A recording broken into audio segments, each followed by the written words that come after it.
Welcome back to my Facebook and YouTube channel. यार मैंने एक वीडियो ऑलरेडी बना दी थी, मैं उसको बिल्कुल पोस्ट करने लगा था तो एकदम से निको विलियम्स के बारे में एक अपडेट आई फैब्रिज़ियो रोमानो की तरफ से, जिसकी वजह से मुझे ये वीडियो दोबारा बनानी पड़ी। तो खैर सिर्फ निको की ही अपडेट नहीं है इस वीडियो में, बल्कि चेल्सी के बारे में मैं आपको अब बताऊंगा। आर्सेनल किन प्लेयर्स को टारगेट कर रही है और बारसा के कौन कौन से प्लेयर्स हैं जो आर्सेनल जा सकते हैं और कौन से बारसा के टारगेट्स हैं जिनको आर्सेनल भी टारगेट कर रही है, उसके ऊपर भी बात करेंगे इस वीडियो में। उसके साथ साथ पेप गार्डियोला मैनचेस्टर सिटी में उन्होंने एक जो है वो इंडिकेशन दी है कि वो रुकेंगे, उसके पीछे क्या रीज़न है वो भी इस वीडियो में हम डिस्कस करेंगे। और ऑफ कोर्स बार्सिलोना से रिलेटेड जो भी खबरें आ रही हैं उसको इस वीडियो में तो हम शामिल करेंगे ही। तो ये वीडियो को आखिर तक जरूर देखिएगा। और यार चैनल का जो टारगेट है वो 1500 सब्सक्राइबर है, तो please do subscribe the channel. तो सबसे पहले चेल्सी के ऊपर बात कर लेते हैं। चेल्सी ने एक साइनिंग अपनी कंप्लीट कर ली है। गोलकीपर को उन्होंने साइन किया है, फिलिप जॉर्गेनसन।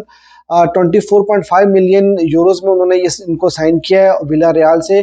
बहुत ही अच्छे गोलकीपर हैं और देखना ये होगा कि क्या ये अपनी गोलकीपिंग स्पॉट को जो है वो मेन स्पॉट को बना पाएंगे या ये बेंच के ऊपर बैठ के इंतजार करेंगे अपनी अपॉर्चुनिटी का।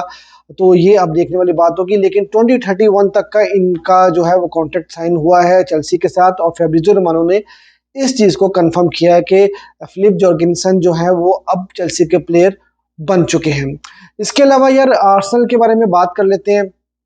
तो आर्सेनल बारसा के टारगेट मिकेल मेरिनो के पीछे हाथ धो के पड़ चुकी है। आपको पता है कि कैलीफ्यूरी को उन्होंने अभी रिसेंटली साइन किया है और उनकी साइनिंग कंप्लीट होने के बाद से आर्सेनल वहां पर नहीं रुक रही, बल्कि आर्सेनल जो है वो अभी अपनी टीम को मजीद स्ट्रेंथन करने की कोशिश कर रही है। और मिकेल मेरिनो के पीछे वो पहले भी लगे हुए थे, लेकिन रिसेंटली बात ये हो रही थी कि मिकेल मेरिनो बार्सिलोना को ज्वाइन करने में ज़्यादा इंटरेस्टेड हैं। लेकिन अभी प्रॉब्लम ये है कि बार्सिलोना निको विलियम्स के पीछे लगा हुआ है और निको विलियम्स जब तक बारसा के प्लेयर नहीं बनते तो बारसा किसी और टारगेट के लिए नहीं जाएगा। तो इस चीज़ का फ़ायदा उठा रही है आर्सेनल और आर्सेनल अब मिकेल मेरिनो को अपनी मिडफील्ड को स्ट्रॉन्ग करने के लिए मिकेल मेरिनो के पीछे जा रहे हैं, जो कि एक बहुत ही अच्छी साइनिंग हो सकती है आर्सेनल के लिए। इसके साथ साथ आर्सेनल जो है वो बार्सिलोना के प्लेयर रफीनिया उनके भी पीछे लगी हुई है और रफीनिया को साइन करना चाह रही है। ये डेली मिरर की न्यूज़ है और बार्सिलोना ने जो प्राइस टैग लगाई है रफीनिया की वो 15 मिलियन यूरो है। आप जानते हैं कि बारसा का अगर कोई प्लेयर जाएगा या बार्सिलोना किसी प्लेयर को सेल करेगी वो अटैकिंग प्लेयर ही हो सकता है और रफीनिया के बारे में ही बातें हो रही हैं। रफीनिया ने को जो है वो अभी रिसेंटली अल हिलाल से भी ऑफर थी, वो वहाँ पर नहीं जाना चाह रहे सऊदी अरेबिया और उनकी प्रायोरिटी थी बार्सिलोना में स्टे करने की, या उन्होंने एज पर दी रिपोर्ट ये बात कही थी कि वो यूरोप में कहीं जाना चाहेंगे। आर्सेनल एक अच्छा ऑप्शन उनके लिए भी हो सकता है और आर्सेनल के लिए भी जो है वो रफीनिया एक अच्छी ऑप्शन हो सकते हैं, साका का बैकअप भी हो सकते हैं। और रफीनिया जो है थोड़े वर्सटाइल प्लेयर भी हैं और वो आप जानते हैं कि वो इंटीरियर होके भी खेल सकते हैं।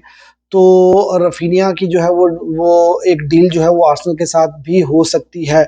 और आर्सेनल जो है वो सिर्फ मिकेल मेरिनो या रफीनिया के साथ ही नहीं बल्कि वो निको विलियम्स के पीछे भी लगे हुए हैं। उनकी सिचुएशन के ऊपर भी जो है उनकी नज़र है, उसके ऊपर हम अभी वीडियो के आखिर में बात करते हैं। इसके अलावा यार पेप गार्डियोला के बारे में खबर आ रही है। पेप गार्डियोला ने ये बात कही है कि ये 8 साल उन्होंने मैनचेस्टर सिटी में गुजारे हैं और उन्होंने ये बात बिल्कुल कही थी कि वो हो सकता है कि इस सीज़न के आखिर में लास्ट सीज़न हो उनका और उसके बाद वो मैनचेस्टर सिटी में ना रुकें। लेकिन उन्होंने कहा था कि इसका ये मतलब नहीं कि मतलब वो वाकई में मैनचेस्टर सिटी छोड़ के चले जाएंगे।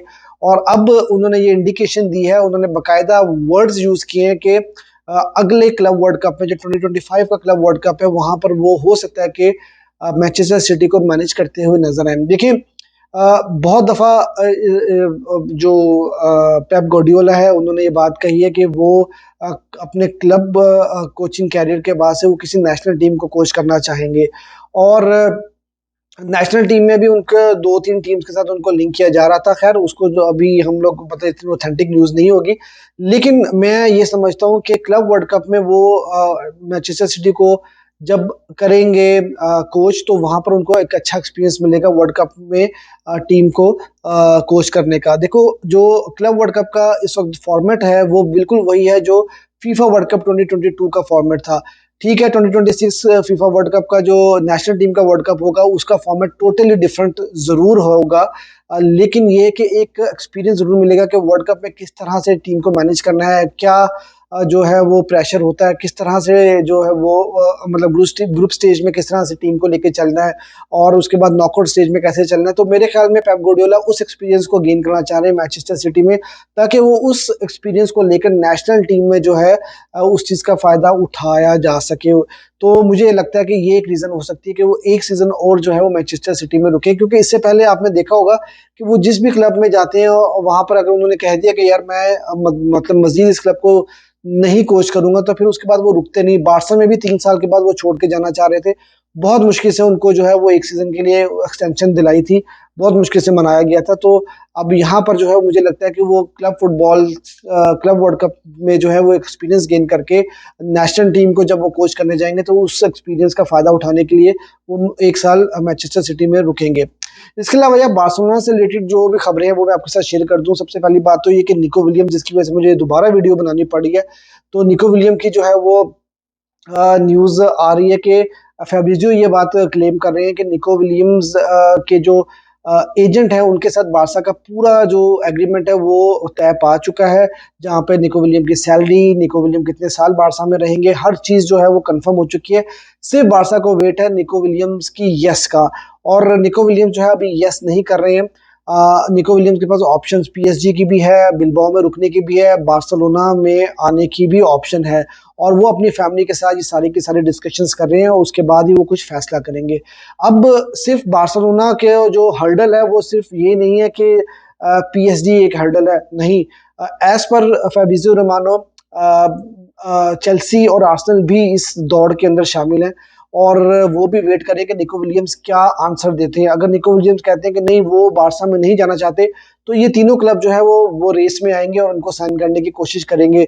और अगर निको विलियम्स जो है वो बिलबाओ में रुकने की कोशिश करेंगे तो बारसा के लिए तब भी मुश्किल है। उसकी वजह ये है कि बिलबाओ भी निको विलियम्स को अगर वो 1 साल भी स्टे करते हैं तो उनको जो है वो नया कॉन्ट्रैक्ट देगी साइन करने के लिए। उन्होंने अभी रिसेंटली भी बिलबाओ के साथ एक कॉन्ट्रैक्ट साइन किया है, लेकिन वो एक हाई सैलरी का कॉन्ट्रैक्ट होगा और वहाँ पर उनका जो रिलीज क्लॉज होगा उसको भी जो है बढ़ाया जाएगा।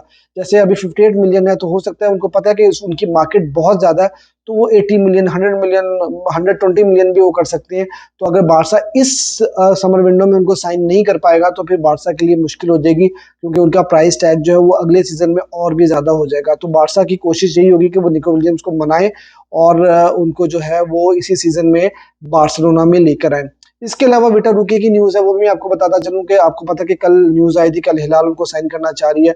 बार्सिलोना बेसिकली विटर रूके को वो अपने फ्यूचर प्लान्स में नहीं देख रही है, और वो ये चाह रही है कि लोन के ऊपर या परमानेंटली जो है उनको सेल कर दिया जाए, और अगर लोन डील भी होती है तो वहाँ पर परमानेंट बाय ऑप्शन जो है वो दिया जाए, ताकि विटर रूके जो है वो परमानेंटली जो है वो बार्सिलोना से चले जाएं।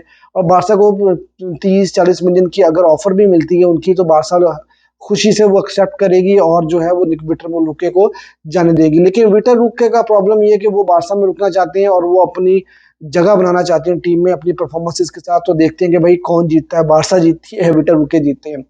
और इसके अलावा यहाँ गुंडोगन की न्यूज़ आ रही थी। देखो, अगर बारसा रफीनिया को सेल नहीं कर पाती, विटर रूके को सेल नहीं कर पाती, तो बारसा को निको विलियम्स के अलावा अगर साइनिंग्स करनी है ओल्मो की, मिकेल मेरिनो की या कैंसेलो की, तो बारसा को प्लेयर सेल करने पड़ेंगे। तो बारसा गुंडोगन को एक ऑप्शन जो है वो देख रही है।